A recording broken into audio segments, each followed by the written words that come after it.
The UFC has canceled hundreds of fights, but only one entire pay-per-view event. And it happened because Jon Jones said two words: "I'm out."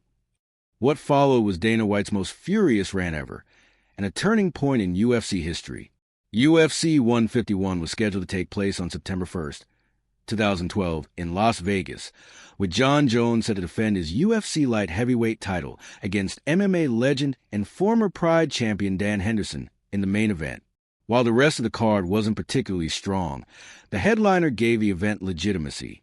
Disaster struck when Dan Henderson suffered a partial tear in his MCL just over a week before fight night, making him unable to compete. The UFC scrambled to save the card and offered the fight to Chael Sonnen, who boldly stepped up with only 8 days' notice to face Jones. Despite Sonnen's willingness, Jon Jones, advised by his coach Greg Jackson, declined the short-notice fight, citing lack of preparation for a new opponent with a vastly different fighting style.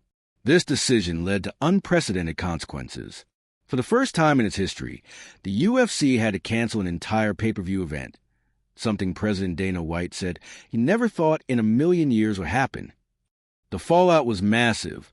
Not only did UFC 151 never take place, but the UFC also erased it from official history, opting not to even rename or rebrand the next event. This cancellation was a major blow to the UFC, both financially and in terms of reputation. Fighters on the undercard lost opportunities, fans were left disappointed, and the promotion had to regroup quickly to reschedule Jones. He eventually fought Vitor Belfort at UFC 152 instead, just a few weeks later. The UFC 151 cancellation became a turning point in Jon Jones' relationship with the organization, and is often cited as a prime example of how a single decision by a star fighter can have massive ripple effects across the sport. If you're enjoying the breakdown so far, hit that like button. It helps get this video to more fight fans. And let me know in the comments, do you think Jon Jones made the right call turning down that fight? The fallout from UFC 151's cancellation wasn't just organizational. It got deeply personal. UFC President Dana White didn't hold back in his criticism, placing the blame squarely on Jon Jones and his longtime coach Greg Jackson. In a heated media call, White described a moment as one of the lowest in his entire career, stating, "So this is probably one of my all-time lows. For the first time in 11 years, we're going to cancel an event. The one thing that I never thought in a million years would happen happened."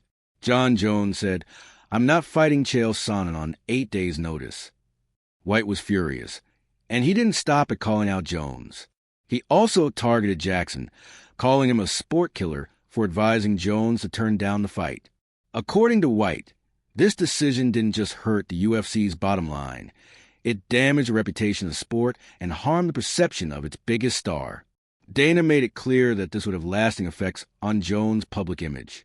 Despite being arguably the most talented fighter on the roster, Jones had always struggled with fan support and public favor due to past controversies. White added, "He has been a champion who hasn't been very popular. I don't think this is going to do wonders for his popularity. As for the relationship with us, me and Lorenzo Fertitta are both disgusted." Despite this tension, Jones remained a central figure in the UFC, eventually returned to headline UFC 152 against Vitor Belfort, where he retained his title. He would later fight and finish Chael Sonnen at UFC 159, but by then, the damage to his relationship with the UFC leadership and his public perception had already been done. This incident further reinforced the idea that while Dana White will promote star fighters, he won't hesitate to call them out when he feels they put their own interests ahead of the organization or the fans. While Jon Jones is widely regarded as one of the most talented and dominant fighters in MMA history, his career has been riddled with controversies and chaos, particularly during fight weeks. UFC 151 may have been the first time Jones forced a last-minute shakeup, but it was far from the last. UFC 200 cancellation 2016. Just days before UFC 200, a landmark event for promotion, Jones was pulled from the main event due to a failed drug test. He had been scheduled to face Daniel Cormier in a highly anticipated rematch. The UFC scrambled once again, replacing Jones with Anderson Silva, but the main event energy was lost, and the card suffered for it. This situation casts another shadow over Jones' reliability as a headliner. UFC 232 relocation, 2018.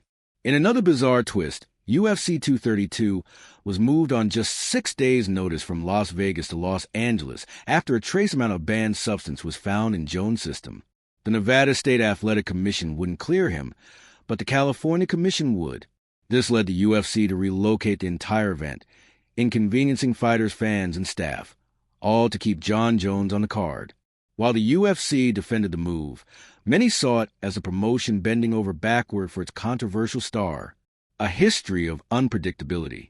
Jones has also faced multiple legal issues, USADA suspensions, and other off-the-cage incidents that have disrupted his career momentum and the UFC's promotional plans. Despite his dominance inside the octagon, these issues have made him one of the most unpredictable champions in UFC history. With the MMA world now buzzing over a potential heavyweight title unification bout against Tom Aspinall, fans and analysts alike are excited, but also cautious.